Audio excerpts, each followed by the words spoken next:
A Prefeitura de Salvador já emitiu mais de 4.600 carteiras de identificação da pessoa com transtorno do espectro autista desde o início da ação no ano passado. A emissão do documento integra o grupo de serviços e atendimentos ofertados pela Prefeitura desde ontem, quando foi comemorado o Dia Mundial de Conscientização sobre o Autismo. O documento é ofertado gratuitamente e possibilita identificar essa população em espaços públicos e privados, viabilizando o atendimento prioritário, evitando assim o constrangimento para as pessoas autistas e suas famílias. Aliás, o mês de abril também foi definido pela Organização das Nações Unidas, como o mês de conscientização sobre o autismo, também conhecido como Abril Azul. E a campanha tem como objetivo exatamente divulgar informações sobre o chamado transtorno do espectro autista e dar visibilidade, promover a inclusão das pessoas autistas. Em diversas famílias, a gente sabe, há crianças ou adolescentes que apresentam esse transtorno e quando os pais são separados, algumas questões referentes ao menor com autismo podem ser muito mais delicadas. A guarda e os alimentos desses menores, por exemplo, são duas das questões que precisam ser muito bem definidas entre os pais, seja de forma consensual ou não, para garantir o melhor cuidado com a criança. Sobre o assunto, a gente conversa agora com o especialista em Direito de Família, Sucessões e Planejamento Sucessório, André Andrade, conosco aqui no Isso é Bahia. Um prazer sempre recebê-lo, André. Seja bem-vindo, bom dia. Um prazer, Jefferson, Ernesto, Laís, Paulinho e todo mundo que está em casa, está a caminho do seu trabalho. Muito obrigado mais uma vez pelo convite. A gente vai falar sobre esse assunto, mas como eu citei aqui a campanha Abril Azul, que traz conscientização sobre o autismo, o acesso às terapias especializadas também ainda é um desafio para pais atípicos. E a gente vai saber mais detalhes com a nossa repórter Thaís Seixas. Na semana em que se celebra o Dia Mundial de Conscientização do Autismo, o Grupo à Tarde traz para os leitores e ouvintes uma matéria especial sobre os desafios enfrentados por pais atípicos no que diz respeito ao acesso às terapias necessárias para o desenvolvimento dos filhos. O transtorno do espectro autista atinge cerca de 2 milhões de pessoas no Brasil, o que equivale a um caso confirmado a cada grupo de 110 pessoas.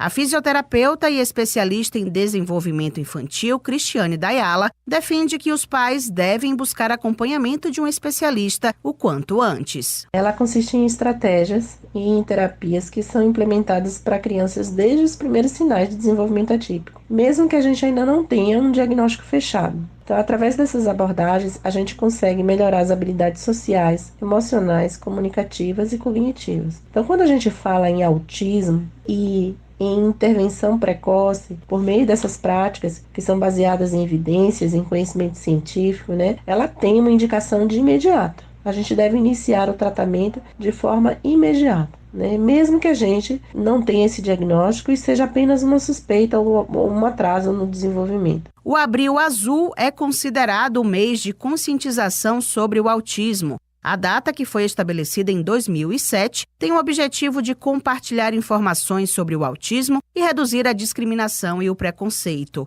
Esta também é a luta de João Pedro Mercês, que se tornou o embaixador do autismo da Bahia. Ele destaca a importância da campanha. O Dia Mundial da Conscientização sobre o Autismo é muito importante para que a sociedade tenha informação e venha ter muito respeito e empatia para todos os autistas e respeito. É muito importante que, através desses movimentos da conscientização sobre o autismo, haja investimentos para terapias para os autistas superarem suas dificuldades e serem independentes e realizarem seus sonhos. A reportagem completa sobre o mês de conscientização sobre o autismo você confere na edição de hoje do Jornal à Tarde e em atarde.com.br. Thaís Seixas para o Isso é Bahia. Pois é, a gente continua falando sobre o autismo e levando em conta a complexidade das relações familiares, as particularidades das crianças com o transtorno do espectro autista. Estamos aqui com o advogado André Andrade, que é especialista em direito de família, sucessões e planejamento. Como é que você avalia, André, o papel do direito de família na garantia do bem-estar desses menores em casos, por exemplo, de separação dos pais, que foi o assunto inicial da nossa conversa quando eu convidei e introduzi você aqui no nosso papo? Vamos lá, Ernesto. Eu acho que todo mundo que também está ouvindo sabe que quando a gente trata de pais separados, infelizmente, muitas das vezes, essas questões ligadas aos filhos geram muitos problemas e muitas dificuldades, né? Então, quem nunca viu um caso daquele casal que era inclusive um casal modelo, às vezes estava ali, todo mundo bonitinho, feliz, amo meu filho, amo minha filha, te amo, meu amor. Se separam. E aí, esses filhos ficam muitas vezes no meio de verdadeiras guerras. Eu trabalho só com essa situação e eu vejo casos em que existe um verdadeiro inferno na vida das pessoas, perdão a palavra, mas não tem outra forma de descrever, de pessoas que ficam 20 anos na justiça. Já vi casos até de filhos chegarem a fazer tentativas de suicídio no meio desse processo, entrarem em processo de depressão. Então, a gente tem uma situação que ela é bastante complexa, que ela já tende a ser difícil, muito pelos adultos, não pelas crianças. O problema são os adultos, né? E todas as questões complexas que envolvem relacionamentos. E a gente coloca uma criança especial, uma criança que vai ter necessidades ali diferentes. Ainda mais porque, assim, o autismo ele é um espectro, então vai ter muita variação. Só que cada criança, cada adolescente autista, ele vai ter necessidades específicas e ele muitas vezes precisa de uma rotina mais fechada. Então as mudanças, elas são difíceis. Então a gente tem que tomar muito cuidado e o direito ele tem que ter muita atenção para ele diminuir justamente esse impacto que já existe ali após uma separação numa criança que ela tem uma sensibilidade maior, por exemplo, a uma mudança de rotina. Então a gente fica com isso, porque você vai ter muitas vezes dois pais que se degladiam ali, né, querendo quase salomonicamente dividir o filho ao meio, às vezes até por questões de dinheiro. Assim, a gente não tem como deixar de falar. Muitas vezes as pessoas usam as crianças como uma moeda de troca. Eu já vi casos em que a pessoa diz, não, vou querer a guarda do filho pra quê? Pra pressionar onde dói, pra evitar que a outra pessoa, não, vou aceitar um acordo menor de alimentos, por exemplo. Isso acontece. Acontece também do outro lado. No geral a gente fala sobre pais, mas tem pais muito sérios que querem ver os filhos e tem muitos problemas. Existe isso também.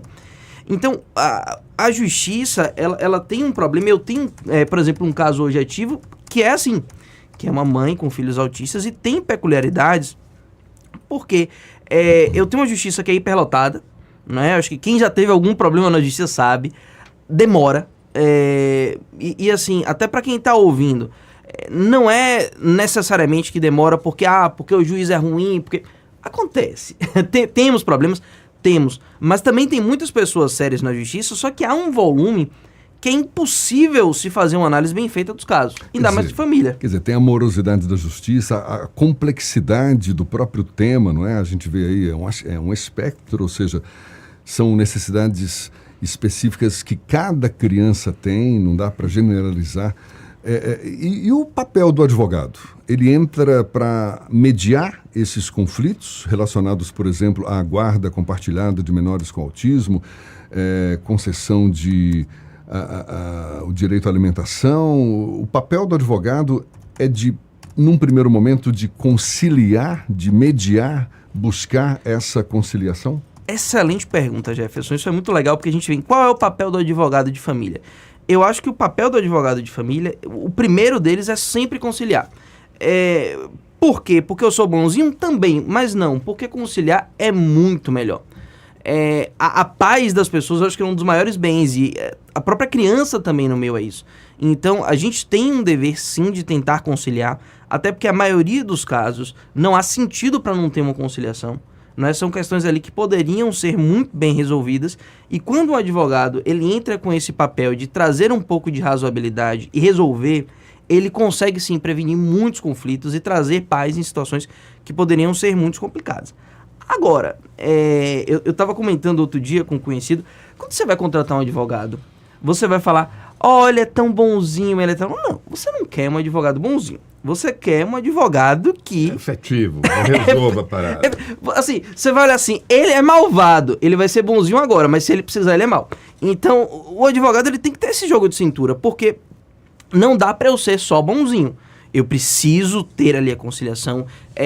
Uma das melhores formas de eu conseguir a conciliação é ser razoável, é mostrar justo, é mostrar para outros lados esse papel, mas quando a situação não vai pra frente, porque às vezes, Jefferson, a pessoa quer brigar. Então, assim...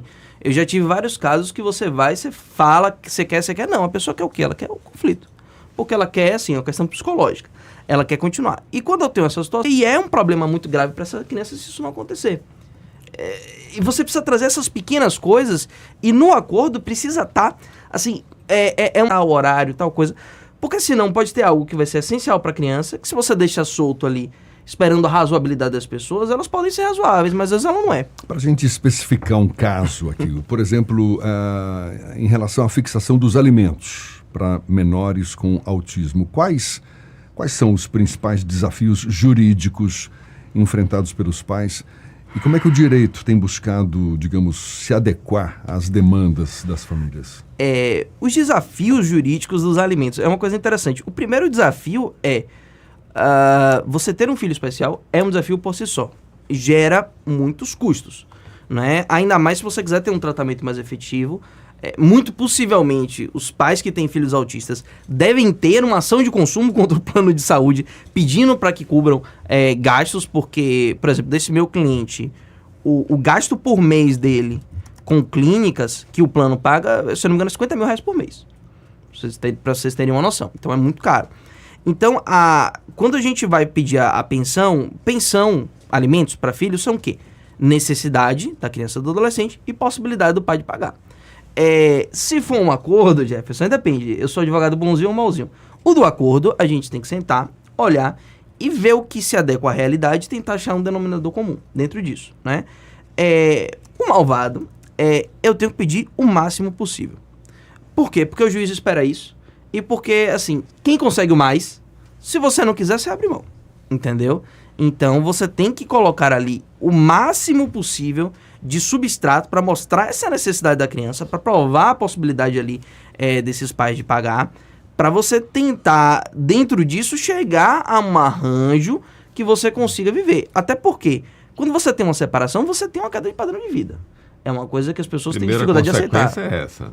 Não tem como, assim, não tem como você não cair padrão de vida quando você se separa. Porque você tinha uma casa ali com gastos de uma casa. Era uma internet, um condomínio. Você separa, vão ser 2 casas, vão ter mais custos, vão ter, enfim, tem um advogado. Então, não tem jeito. Essa é a parte mais cara, inclusive. Deveria ser, mas não. Mas, meu amigo, você estava falando da petição inicial, e aí é o valor, realmente. Eu estava fazendo a brincadeira, mas é o trabalho técnico do advogado que diz muito do andamento do processo inteiro, né? Eu, por exemplo, tenho curiosidade para saber quem foi o seu colega que, com base, inclusive, na situação de uma criança autista, conseguiu prisão domiciliar para um grande líder de uma organização criminosa aqui que deu o pé, não está cuidando do filho, tá? Cuidando de, talvez, acabar com os filhos dos outros.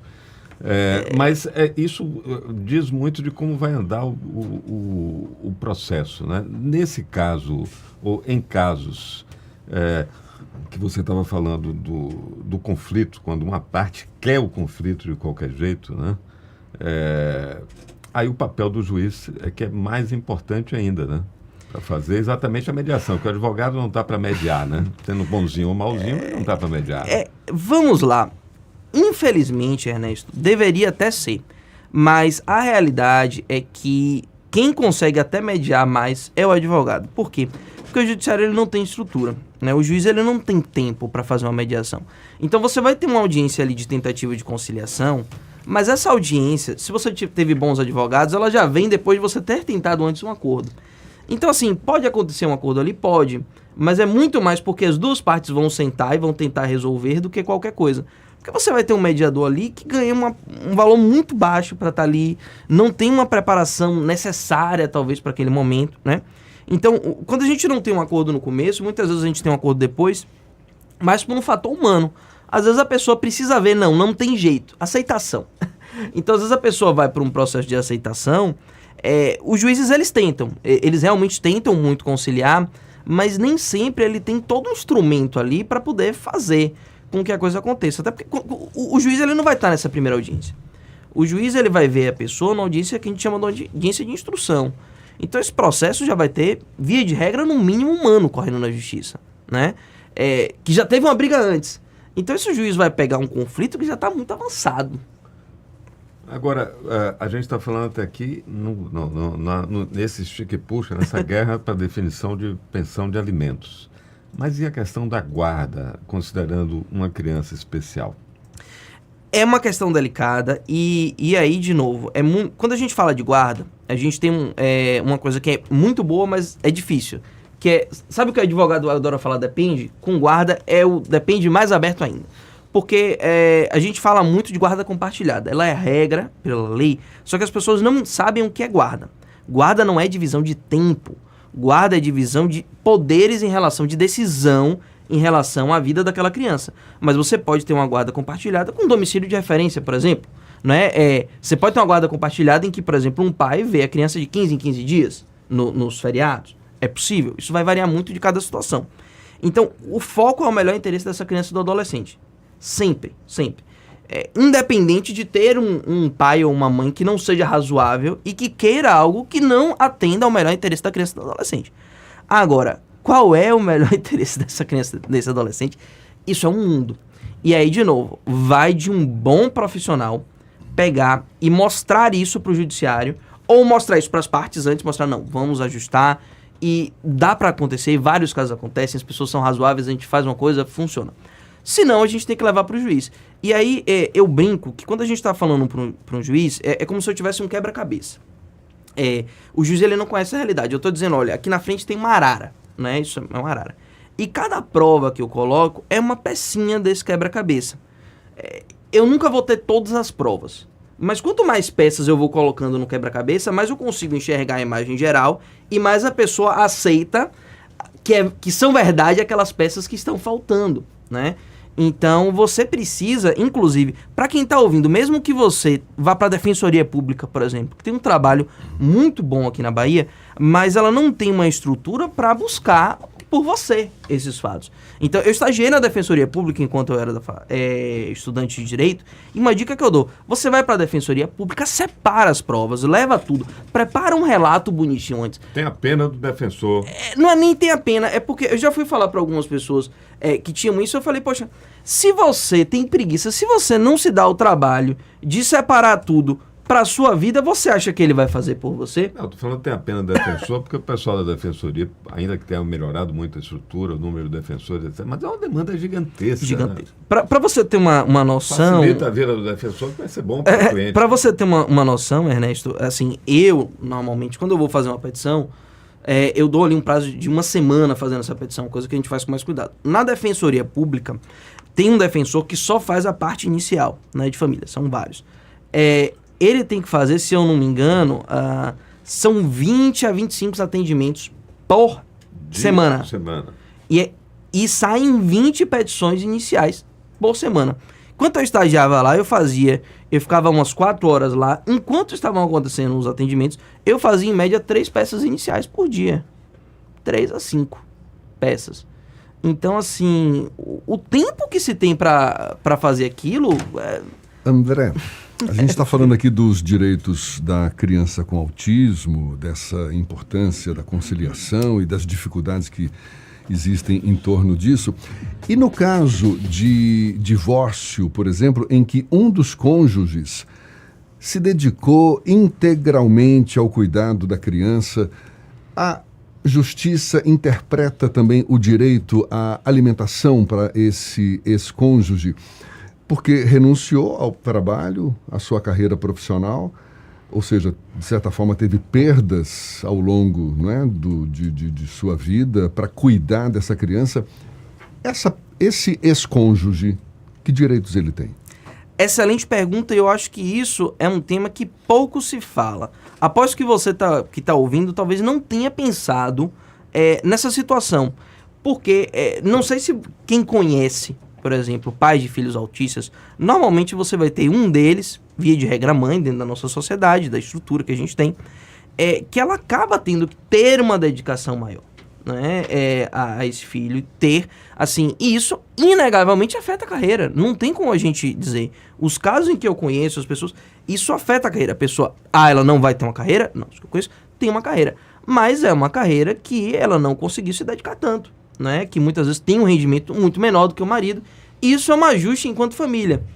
E tudo bem, enquanto o casal tá junto, são ajustes enquanto família, tudo bem. Fragiliza a mulher na hora da separação. Né? Pronto, vou dar um exemplo meu, aqui, hipotético, pronto. Um exemplo hipotético, vou mudar alguns fatos.